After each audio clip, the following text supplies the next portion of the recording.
That's So right.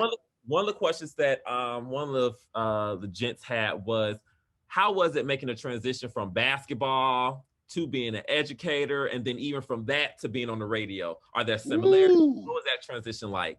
I was a baller, so I was used to a different kind of lifestyle. And when they say, "Yo, you got to report to work every day at this time," and I'm like, "Yo, I'm used to waking up when I want to, go to practice." But I put the same energy, Brother Moss, and to the young gents, I put the same energy that I had in basketball. I applied that to when I made that transition to being an officer. And then I also put that same energy to when I became an educator and to the current position I am now.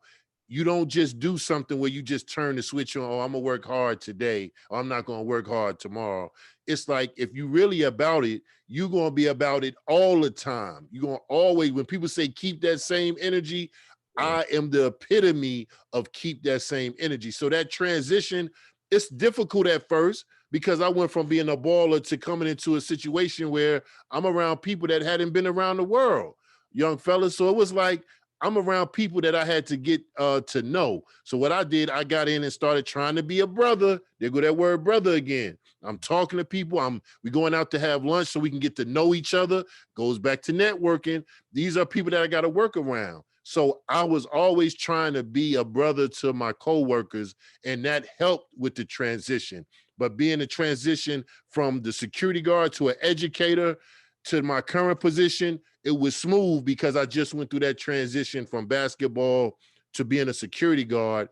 And I just kept that same energy and work ethic. So no matter if I pivoted any way, I was going to be all right. I mean, that's a great question, Brother Moss.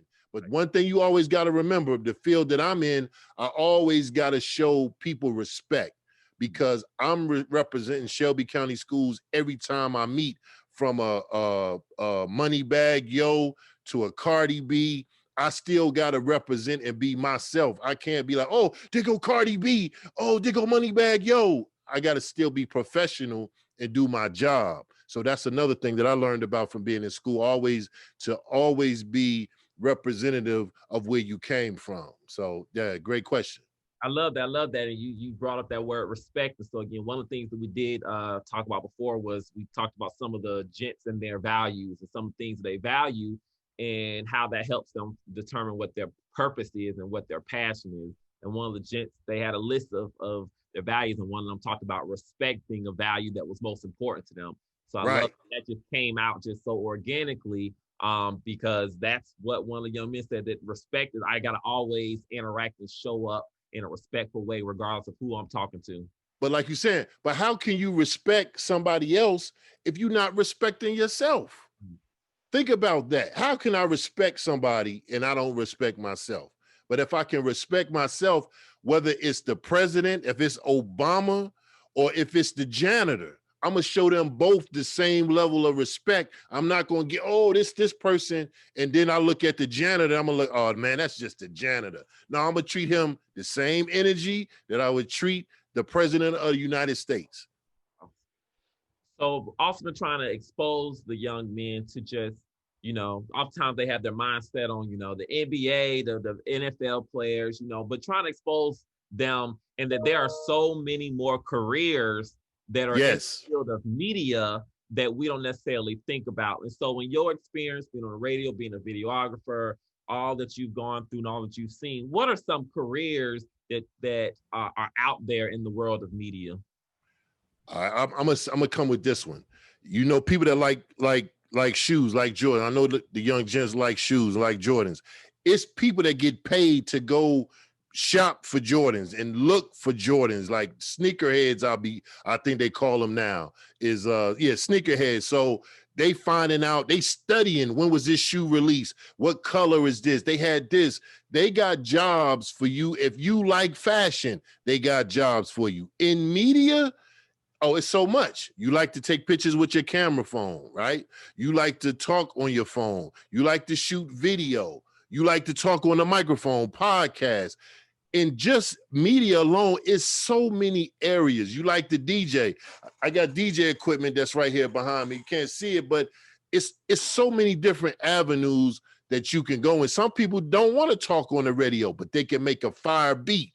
right? So they can make the beat for the person that's talking on the radio, or they can make a beat for that rapper that's their friend across the street or in the same class. You see what I'm saying? So it's so you can do, but like Brother Moss, everybody can't get in front of millions of people like he did on his TED Talk and talk to so many people that he don't know.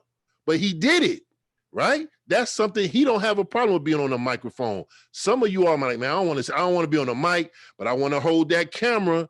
I want to film, or I want to produce. I want to be the man at the control boards controlling the person on the mic.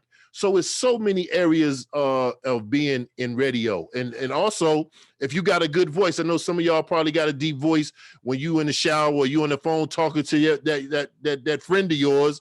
You might have a voice where you can get paid for somebody to say, hey, read this script. I want you to read this script for Nike. I want you to read this script for Gucci, just for your voice. So you can get paid for being a voiceover artist. So it's people that are getting paid, just like when you watch movies, they say coming to a theater near you. It's somebody got paid to say that. So it's so many different things, young fellas, that y'all can get into, but find out what is your passion. What is your passion? Do you like taking pictures? Do you like editing pictures? Do you like editing videos for TikTok? It's jobs out there for people that, hey, do you know how to edit videos for TikTok? They'll pay you to do that. So if you could do it all over again, so the decisions you made, the college you went to, would you do it all over again? Would you do anything differently, or would you stay the course and keep everything the same?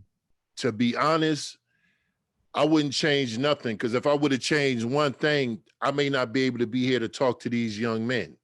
You see what I'm saying? So I take everything that every decision that I made, I was willing to deal with that consequence. If I made a bad decision, I recognized it, acknowledged it, and then I said, if it ever happens again, I don't want to go down that same path, but I would not change nothing, not one iota of anything, because if I did, I don't think I would turn out the way that I did. So those experiences help shape who I am today.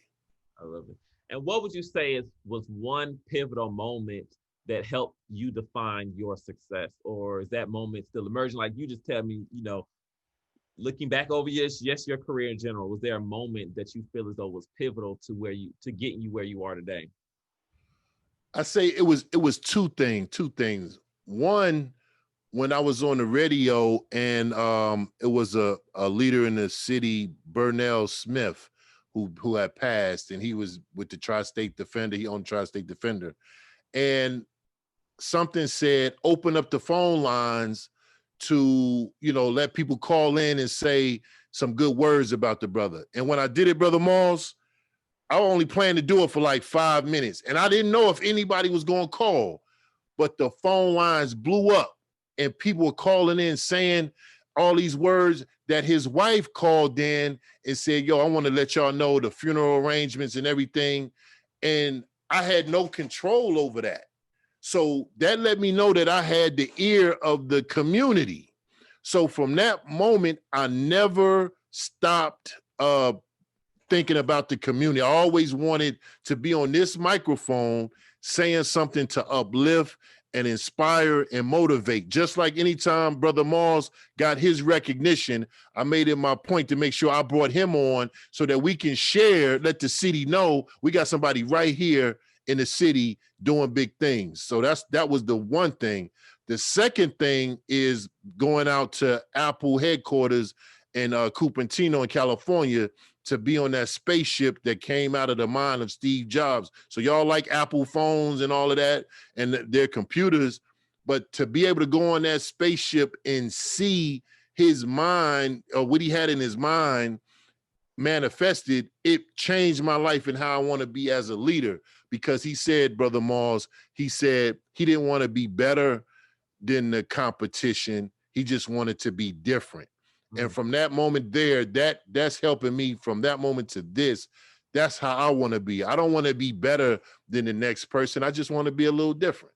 So those are the two things that shaped my success and currently are.